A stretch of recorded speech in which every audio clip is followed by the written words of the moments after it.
تو ہم دعا کو شروع کرتے ہیں ربنا سے. تو رب کا جو تعلق انسان کے ساتھ ہے اس کو آپ یوں بھی سمجھ لیجئے کہ عالم الست میں جب کائنات اللہ سبحانہ و تعالیٰ نے بنانا چاہی، اس وقت جب انسان کی روحوں کو بنایا، اللہ سبحانہ و تعالیٰ نے ان کا ایک جلسہ کیا، ان کو اکٹھا کیا اللہ سبحانہ و تعالیٰ نے تمام روحوں کو. اور جب تمام روحیں جمع ہو گئی، ایک جگہ پہ اکٹھی ہو گئی، تو اللہ سبحانہ و تعالیٰ نے ان سے پوچھا الست بربکم، کیا میں تمہارا رب نہیں؟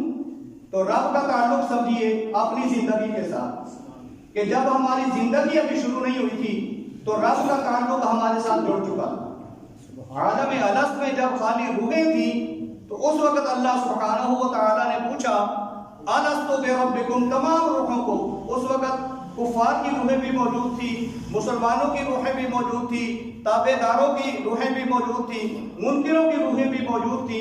تو اللہ سبحانہ و تعالیٰ نے وہاں پہ پوچھا الست بربکم، کیا میں تمہارا رب نہیں ہوں؟ تو تمام روحوں نے یہ جواب دیا بلا، کیوں نہیں یا رب العالمین، تو ہمارا رب ہے. تو دیکھیے کہ رب کا تعلق انسان کے ساتھ کہاں سے جڑتا ہے، کہاں سے یہ رب اور بندے کا تعلق بنتا ہے. تو جب ہمیں پتہ ہی نہیں اس عالم کا، کسی کو یاد ہے جو اللہ والے ہیں ان کو تو سب پتہ ہے کہ کب ہم نے الست بربکم کہا، ہمارے دائیں کون تھا، ہمارے بائیں کون تھا، ہمارے آگے کون تھا، ہمارے پیچھے کون تھا. لیکن ہم جیسے جو لوگ ہیں ہمیں کچھ پتہ نہیں کہ اس وقت ہم کس عالم کی صورت میں تھے. تو اس عالم میں جس کا ہمیں پتہ بھی نہیں، اس عالم میں اللہ سبحانہ و تعالیٰ کا ہمارے ساتھ تعلق جڑ چکا ہے. آگے دیکھیے، جب ہم اس دنیا میں آئے تو ہم نے اپنی زندگی بسر کی، روح جو ہے وہ ہمارے ساتھ جڑ چکی، روح اور جسم کا تعلق بن چکا. ہم نے یہاں اس دنیا میں آ کر موومنٹ کی، حرکت کی، جوان ہوئے، شادیاں کی، ساری زندگی گزاری. اور جب اللہ سبحانہ و تعالیٰ نے ہمیں اپنے پاس بلانا چاہا اور ہماری روح کو ہمارے جسم سے جدا کرنا چاہا تو وہاں بھی فرمایا یا ایتھا النفس المطمئنہ ارجعی الی ربک. وہ روح جو اللہ سبحانہ و تعالیٰ نے عالم الست میں ہمیں دی تھی، اسی روح کو جب بلانا چاہا تو اللہ سبحانہ و تعالیٰ نے کہا کہ اے روح، اے نفس مطمئنہ، اپنے رب کی طرف لوٹ کے آ جاؤ، ارجعی الی ربک. تو وہ روح جو ہمیں اللہ سبحانہ و تعالیٰ نے عالم الست میں عطا فرمائی تھی، اسی روح کو جب اللہ سبحانہ و تعالیٰ نے اپنے پاس بلانا چاہا تو ارشاد فرمایا ارجعی الی ربک، اے نفس مطمئنہ، اے روح پاک، تو اپنے رب کی طرف لوٹا. تو یہاں پہ ایک چھوٹا سا نقطہ عرض کرتا ہوں تاکہ ہمارا عقیدہ جو ہے وہ پختہ رہے کہ اللہ سبحانہ و تعالیٰ نے فرمایا کہ اے نفس مطمئنہ، اے روح پاک، تو لوٹ کے آ. تو لوٹ کے کہاں جایا جاتا ہے؟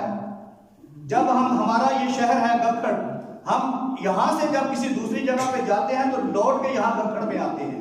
تو اس سے یہ پتا چلا کہ ہمارا اصل اللہ سبحانہ و تعالیٰ کے قرب کے پاس ہے، اللہ سبحانہ و تعالیٰ کی معیت میں ہے. اس لیے اللہ سبحانہ و تعالیٰ نے فرمایا کہ اے روح پاک، تو لوٹ کے میری طرف آ، ارجعی الی ربک، لوٹ کے آ تو اپنے رب کی طرف. تو دیکھیے کہ انسان کا اور انسانی روح کا اللہ سبحانہ و تعالیٰ کے ساتھ کتنا قرب کا تعلق ہے، کتنا معیت کا تعلق ہے، کتنا انسیت اور محبت کا تعلق ہے. یہ وہ سبق ہے جو ہم بھول چکے ہیں، اور اس سبق کو یاد کرنے کے لیے ہمیں قرآن پاک کی ضرورت ہے، نبی اکرم صلی اللہ علیہ وسلم کی سنت پر عمل کرنے کی ضرورت ہے، نبی اکرم صلی اللہ علیہ وسلم کی محبت کی ضرورت ہے، اور نیک صالح جو لوگ ہیں ان کی ضرورت ہے. اسی لیے اللہ سبحانہ و تعالیٰ نے ہمیں ارشاد فرمایا یا ایھا الذین آمنوا اتقوا اللہ وکونوا مع الصادقین، اے ایمان والو اور تقوی والو، سچوں کے ساتھ ہو جاؤ. تو سچوں کے ساتھ جب ہم بیٹھتے ہیں تو ہمیں وہ ہمارا بھولا ہوا سبق یاد آ جاتا ہے. تو ہمیں زندگی میں بھی قدم قدم پر، لمحے لمحے میں، ہر نفس نفس میں اللہ سبحانہ و تعالیٰ کی اس محبت کو یاد کرتے ہیں. اللہ سبحانہ و تعالیٰ کی محبت میں اور اس کے پیارے حبیب محمد مصطفیٰ صلی اللہ علیہ وسلم کی محبت میں ہم پھر اللہ سبحانہ و تعالیٰ کے احکام بجا لاتے ہیں، اور دنیا میں ہم وہ کام کرتے ہیں جن پر اللہ سبحانہ و تعالیٰ کی رضا ہمیں مل جاتی ہے۔ تو حضرات کرام، یہ آپ نے دیکھا کہ عالم الست میں ہمارا تعلق اللہ تعالیٰ کے ساتھ تھا۔ جب اللہ سبحانہ و تعالیٰ نے ہمیں اپنے پاس بلانا چاہا تو بھی اللہ سبحانہ و تعالیٰ نے اسی اسم ربوبیت کے وسیلے کے ساتھ ہمیں اپنے پاس بلایا۔ اور صرف یہی نہیں، یہاں سے چل کے جب ہم قبر میں جاتے ہیں تو وہاں سے ہماری ایک لمبی زندگی شروع ہوتی ہے۔ قبر کے اندر سے ہماری وہ زندگی شروع ہوتی ہے جس کا اختتام نہیں ہے، بالکل اختتام نہیں ہے۔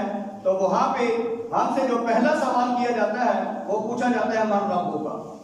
تو وہاں بھی اس میں رب جو ہے وہ ہماری امداد کرتا ہے، اور اس میں رب کے ساتھ ہم سے پوچھا جاتا ہے کہ وہ رب جس نے تمہیں عالم الست میں تمہاری روح کو بنایا، عالم اجسام میں تمہارے جسم کو بنایا، عالم دنیا میں تمہارے جسم اور روح کو جوڑا، پھر اللہ سبحانہ و تعالیٰ نے جب اپنی طرف بلایا تو اس میں رب سے بلایا، اور جب آگے تمہاری ہمیشہ کی زندگی شروع ہونے والی ہے اس میں بھی اللہ سبحانہ و تعالیٰ کا اس میں رب جو ہے وہ اللہ سبحانہ و تعالیٰ نے استعمال فرمایا۔ اور ہم سے پوچھا گیا من رب کا، تو جو اہل اللہ ہیں، اللہ والے ہیں، مسلمان ہیں، جنہوں نے نبی اکرم صلی اللہ علیہ وسلم کا کلمہ پڑھ لیا ہے، جنہوں نے نبی اکرم صلی اللہ علیہ وسلم کی تابعداری کی ہے، نبی اکرم صلی اللہ علیہ وسلم کی محبت اپنے دل میں رکھی ہے، تو وہ یہ جواب دیتے ہیں ربی اللہ، ہمارا رب اللہ ہے۔ تو آپ نے جان لیا کہ لفظ رب جو ہے اس کا انسان کے ساتھ کیسا کیسا تعلق ہے۔ اب اللہ سبحانہ و تعالیٰ نے اس آیہ کریمہ میں ہمیں ارشاد فرمایا کہ تم میری بارگاہ میں دعا مانگو، ربنا